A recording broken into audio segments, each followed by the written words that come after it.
What is going on, guys? Welcome back to another video, and today we're recapping the New York Giants getting the win over the Washington Redskins 40-16. Yes, you heard me right, 40-16 in a good old classic butt whooping that the Giants gave the Redskins. A little payback for all the frustration, everything we've gone through in the past 3 years. The Giants have released on the Redskins, on the beat up, injury plagued Redskins so far this year. They're just not good. They I think they went 6-3 and they fell off 6-7 now. But the Giants put up a good old fashioned butt whipping on the Washington Redskins, 40-16. It could have been 40-0. The Washington Redskins got all their 16 points in the fourth quarter, and we got a lot from this game. We learned a lot from this game. Not only did we learn how potent our offense could be, by the way, without Odell Beckham. Now we see that Kyle Lauletta might not be the guy at quarterback. He went 0 for 5, 1 interception, and he only had one completion, and that was to the other. So as far as Kyle Lauletta goes, I think we may be looking for a quarterback in this draft. Kyle Lauletta, I was a big fan of. I even came up with the hashtag respect the law. That obviously will not come to fruition anytime this season. Pat Shermer also put out a quote kind of disrespecting Kyle Lauletta, saying that, well, you guys all wanted to see Kyle Lauletta. I hope you guys like what you saw from him, which kind of was throwing Kyle Lauletta under the bus a little bit, and he was very frustrated with Lauletta, being that they had to call a timeout because he didn't know what the call was on the field. He was just confused. So I mean, and everybody knew that Kyle Lauletta would make an appearance by halftime. Everybody knew by halftime he would make an appearance so far, whether that be in the third or fourth quarter. He wanted to make an appearance in the fourth quarter, the beginning of the fourth quarter, when Josh Johnson came out. That's when Lauletta came out. By the way, Josh Johnson, number 1 overall pick by the San Diego Fleet in the AAF in February time, which is another football league. I'll get into that in just a couple weeks from now. I'll make a video on that because I'm planning to cover the AAF. Yeah, you look at the New York Giants right now. Nobody wants to play the New York Giants right now. They are going to play spoiler for any team trying to make the playoffs. You look at the Indianapolis Colts. You look at the Tennessee Titans. These are teams that could lose to the New York Giants. You look at the Cowboys right now, who is trying to win the NFC East. The Philadelphia Eagles also trying to win the NFC East.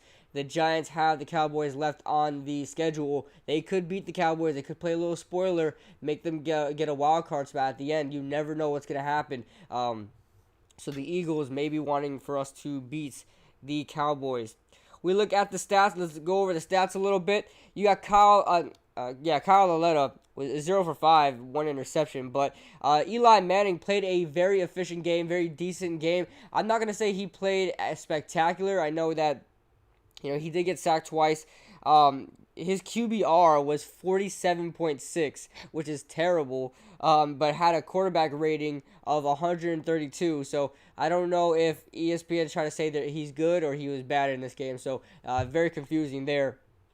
But he went 14-22, 197. It seems like he gets 197 a lot this season, but he didn't do much in this game. He just kind of was a game manager. He was kind of just handing off to Saquon Barkley, and when he needs to pass the ball, he would pass the ball. He did have some good looks at, in the end zone. Sterling Shepard, Russell Shepard, and who else caught the other touchdown? I can't remember. A lot of easy plays for Eli Manning to dump the ball off to get those 3 touchdowns. But great job by Eli. With that being said, Mark Sanchez just terrible. 6 of 14, 38 yards and 2 interceptions. And Josh Johnson, 11 of 16, 195 and 1 touchdown, 1 interception. A lot of people are saying that Josh Johnson is going to be something for the Redskins. Obviously, the Giants were not playing to their full potential. They were up 40-0 at that point. So of course they're not going to play hard anymore, so of course Josh Johnson is going to get some yards rushing and passing the ball. You look at Saquon Barkley, 14 carries, 170 yards, 12.1 yards per carry, and a touchdown with a 78-yard touchdown. We look at Wayne Gallman, also 14 carries, but 38 yards. Think about if we didn't have Saquon Barkley. We would have Wayne Gallman, who's carrying the ball 14 times for 38 yards. I mean, you got to think about it. We would be back at the same point we were for the past 6 years, just not running the ball efficiently and well. So very happy with Saquon. He was obviously the best pick in this draft. He was obviously the best pick for us in this draft. Elijah Penny had 5 carries for 21 yards. I like Elijah Penny. I like him a lot. Very versatile fullback. Reminds me of like a Jameez Olawale, a guy that can catch the ball, run the ball, block well. He can do everything. So I like Elijah Penny a lot. For Washington, their running game was through Josh Johnson. 7 carries, 45 yards, 6.4 yards a carry, and a touchdown. Adrian Peterson, 10 of 16, did nothing as opposed to what he did against us the last time we played him. We look at Evan Ingram, 3 receptions, 77 yards. Look, I'm not opposed to trading Evan Ingram if he's going to be playing like this all the time. I like Evan Ingram when he's playing like this, but when the next season comes around, that's one of the guys I'm going to be looking to trade if we need some more picks in the draft or something like that. A quick third-round pick for Evan Ingram won't hurt anybody. The defense was really playing well. I mean, obviously 34-0 with a pick 6, and this team almost gets a pick 6 almost every game we have. I mean, we always have a very good, whether fumble or interception or whatever it is. Curtis Riley this time just walking it into the end zone. The week before it was Alec Ogletree, and that wasn't even Alec Ogletree's first time getting a pick 6. But I think we have like 4 pick 6 in this season. So the Giants are just looking good on defense. We're playing well. We're playing more just with more congruence with each other. We're playing as a team now. A lot of people, a lot of these players are playing off of each other, playing off their fire, playing off their passion, playing off their playing. Everything.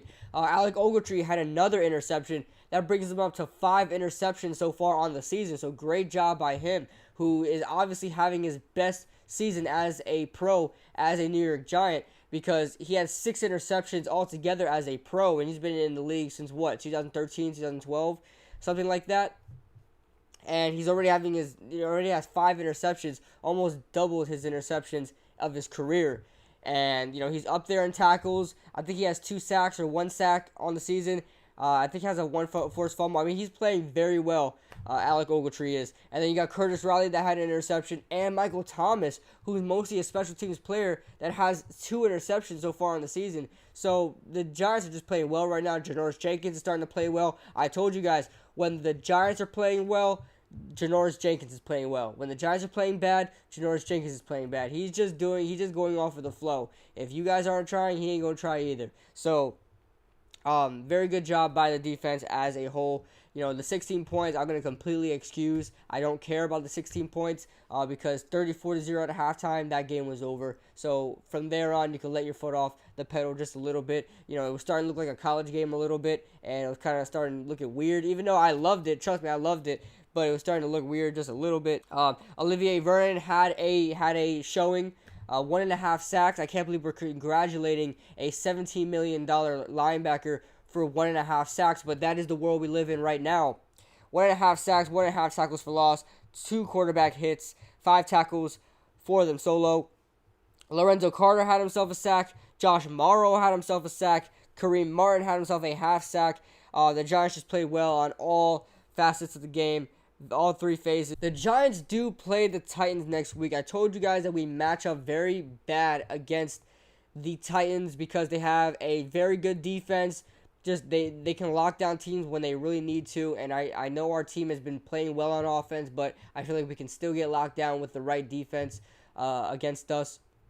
And we just match up very badly against the Titans as far as their offense goes. A dual threat quarterback that can also air the ball out. We will not play well against Marcus Mariota. He will light us up in the run game. He will light us up in the pass game. It's just going to happen. And then you got some wide receivers there. You got Taywan Taylor, who is a speedy slot receiver. We struggle against those receivers. I feel like we can do well against Corey Davis. It's just going to be the smaller guy like Taywan Taylor that's really going to mess us up. But I feel like against Corey Davis, we should be fine. He is a faster guy. He is a faster, taller receiver, which is going to be a problem for us. But I feel like we can do well against him. And then we have a great tackle combination in Jack Conklin, in Taylor Lewan, and, with Olivier Vernon and Lorenzo Carter out there already, and Kareem Martin. I mean, these are guys that are all right. They have their times to shine. But we're talking about these guys who's had 1 sack respectively. These guys have 1 sack respectively, and we're all congratulating them. So, you know, as far as against the Tennessee Titans, it's going to have to go through our interior to try to get these sacks. Put B.J. Hill inside if you need to. You know, B.J. Hill is going to be facing Taywan Taylor, so that's going to be a struggle there. And then Taylor Lewan. Sorry about that. But as far as the Tennessee Titans go, it's going to be a big struggle there. Derrick Henry is a big threat too, a big bruising back. We're going to struggle against that as well. So looking forward to the other game, the Titans game. As far as the Giants game goes, I was very excited to see what we can do in the future. I have a feeling Eli Manning's coming back, but that's just probably, I mean, that's going to happen. I think Eli Manning bought his ticket to stay back next year.